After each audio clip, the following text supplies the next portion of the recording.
कुछ भी डिसाइड किया, ये ज़िंदगी में होता चला गया। मैं सीरियल प्रोड्यूस कर रहा था 16 साल की उम्र में। तो मेरे पिताजी सलमान भाई के साथ फ़िल्म बना रहे थे उस वक्त। वो फ़िल्म बनी नहीं, लेकिन सलमान भाई ने कुछ गाने सुने थे मेरे, तो उन्होंने वादा किया था कि मैं तुम्हें फ़िल्म में ब्रेक दूंगा। और मैं अपनी सीरियल्स प्रोड्यूस कर रहा था जो बहुत बड़े लेवल पे चल रही थी। 7-8 बड़ी सीरियल्स मैंने बनाई उस ज़माने में, 16 साल की उम्र में। अंदाज़, अमर प्रेम, निर्मा, आहा जान, दम दमादम, आशिकी, आंगन।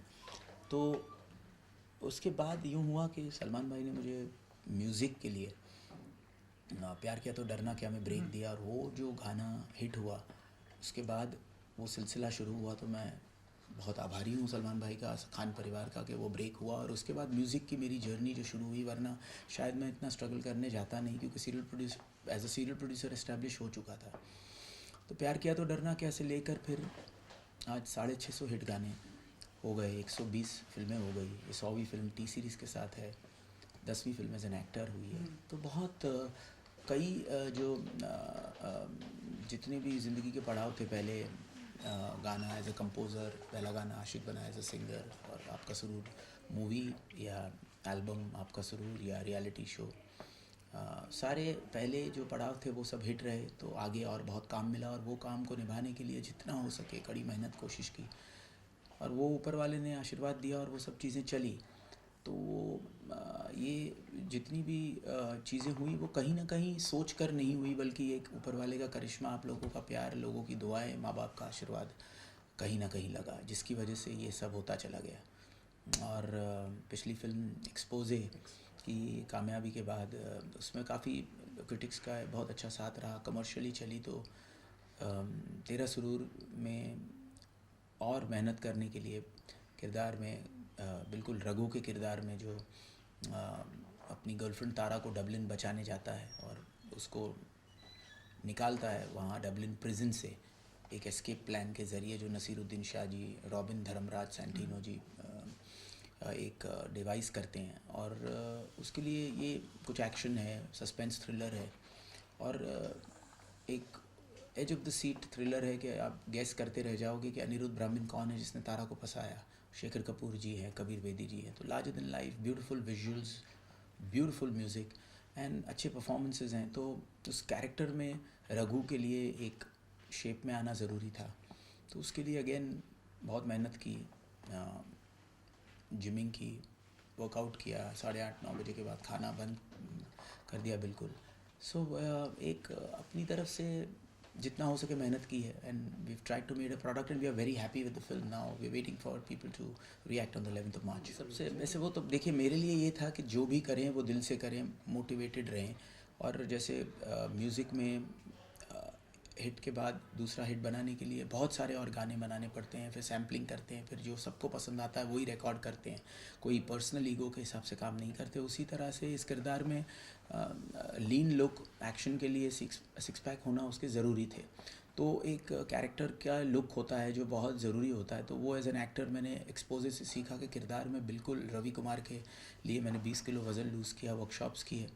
और उसमें कई चीज़ों में जो लार्जर देन लाइफ 60s का एक एरा था, तो वो कैरेक्टर में जब किया तो काफ़ी अप्रिसिएशन मिली उसकी वजह से। और उससे इंस्पायर्ड हो के रघु में जो कैरेक्टर मुझे करना था, उसके लिए ये लुक ज़रूरी था। तो वो एक कैरेक्टर की डिमांड है जिसकी वजह से किया है। बल्कि चैलेंजिंग था, नेचुरली करना बहुत चैलेंजिंग था कि एक साल में किया, वरना 6 महीने में भी हो सकता था अगर सप्लीमेंट्स लेता।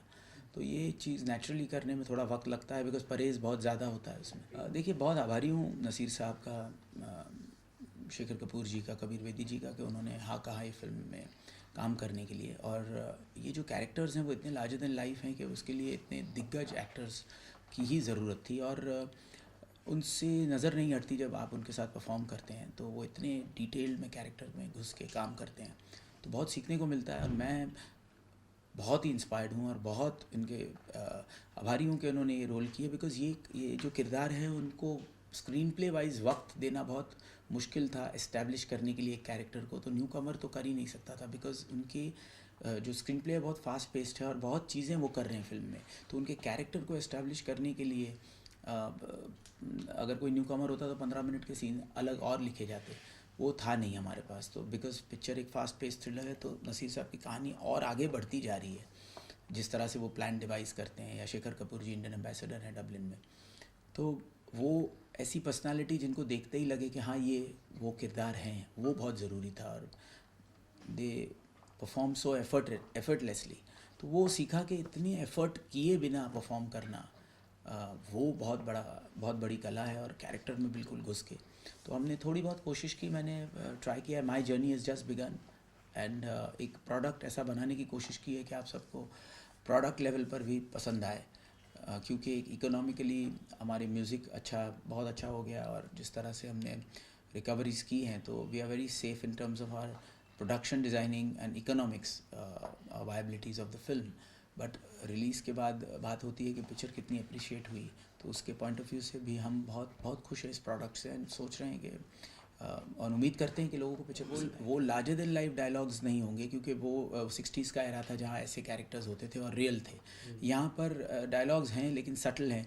जैसे लास्ट में जब अनिरुद्ध ब्राह्मण उसके सामने होता है और वो उसको बोलता है कि मैं इतना बड़ा पागल हूँ कि मैं जानता हूँ कि तू मुझे नहीं मार सकता, क्योंकि मैं तारा की बेगुनाही का सबूत हूँ। तब ये रघु से कहता है कि तू अपने आप को बहुत बड़ा पागल कहता है, चल पागल पागल खेलते हैं। तो डायलॉग बाजी है, लेकिन उस अंदाज में है कि आज के सटल लेवल पर जो डायलॉग्स अच्छे लग सके। और मुझे लग रहा है कि इस फिल्म में जिस तरह का edge of the seat thriller है कि फर्स्ट फ्रेम से ही फिल्म अपनी कहानी में ऑलरेडी शुरू हो जाती है, कि आपको गैस वर्क रखती है, आपको ग्लूड रखती है। और सुरूर का जो दर्द है कि हर इंसान ने कभी ना कभी किसी न किसी से प्यार किया है, उसी प्यार के नाम ज़िंदगी कुर्बान, ये जो मैसेज है पिक्चर का, जो सुरूर एल्बम से चला आ रहा है या सुरूर फिल्म में था, तो वो दर्द का एहसास है। रघु और तारा की प्रेम कहानी है, लेकिन एक बहुत ही इंटरेस्टिंग इंट्रीगिंग थ्रिलर के साथ है, एक्शन के साथ है। डबलिन के बहुत खूबसूरत लोकेशंस है और बहुत ही टावरिंग परफॉर्मेंसेस हैं नसीर साहब के, शेखर कपूर जी के, कबीर बेदी जी के। मैं बहुत ही कम काम करना चाहता हूँ इन terms of my music, because track record एक बरकरार रखने के लिए कम से कम काम, लेकिन अच्छा काम। तो ही आज लास्ट 3 साल के भी जितने भी हिट्स हैं, बॉडीगार्ड हो या तेरी मेरी हो या जुम्मे की रात हो, आइसक्रीम खाऊंगी, दर्द दिलों के कम हो जाते, चलाओ ना नैनों से बांध रहे, गो गो गोविंदा, बलमा, प्रेम रतन धन पायो, सनम तेरी कसम, खींच मेरी फ़ोटो, तेरा सुरूर, बेखुदी, मैं वो चांद। तो ये सारे ट्रैक रिकॉर्ड को मेंटेन करने के लिए कम काम और ज़्यादा मेहनत ज़रूरी है। उसी तरह एक्टिंग में भी एक फिल्म से ज़्यादा एट अ टाइम करना बहुत मुश्किल होता है, बिकॉज लुक, किरदार, प्री प्रोडक्शन, डिज़ाइनिंग। तो मैं कम काम करके एफ़र्ट पूरा डालना चाहता हूँ, ताकि जो एक्सपेक्टेशंस है उसे पूरी कर सकूँ। And at this point of time इतना काम कर लिया है कि अभी जो हर एक साल में एक आध फिल्म एज एन एक्टर, एक आध फिल्म एज अ कंपोज़र, 3-4 गाने एज अ सिंगर, एक आध रियलिटी शो और लाइव शोज़, इससे ज़्यादा काम नहीं करना चाहता। उन लोगों के लिए कि आपकी वजह से ही मैं इतना काम कर पाया हूँ, इंस्पायर्ड हूँ। और ये जो 1-to-1 कनेक्शन मेरे गानों के ज़रिए, मेरे दर्द के ज़रिए, हर इंसान ने जो मोहब्बत किया है, उस मोहब्बत का जो कनेक्शन मेरा और आपका 1-to-1 रहा है, उसी की वजह से आज मैं इतना काम कर सका हूँ। और वही दुआ देने 11 मार्च को तेरा सुरूर के लिए ज़रूर आइएगा, जिस तरह से आपने सुरूर को हमेशा प्यार दिया है। फ़ारा करीमी भी बहुत खूबसूरत लग रही हैं, बहुत अच्छा काम किया है उसने। और आपको एक बहुत ही एंटरटेनिंग फिल्म मिलेगी 11 मार्च को, जो 2 घंटे में आपको बहुत बहुत ज़बरदस्त thrill, action, drama, passion, romance and entertainment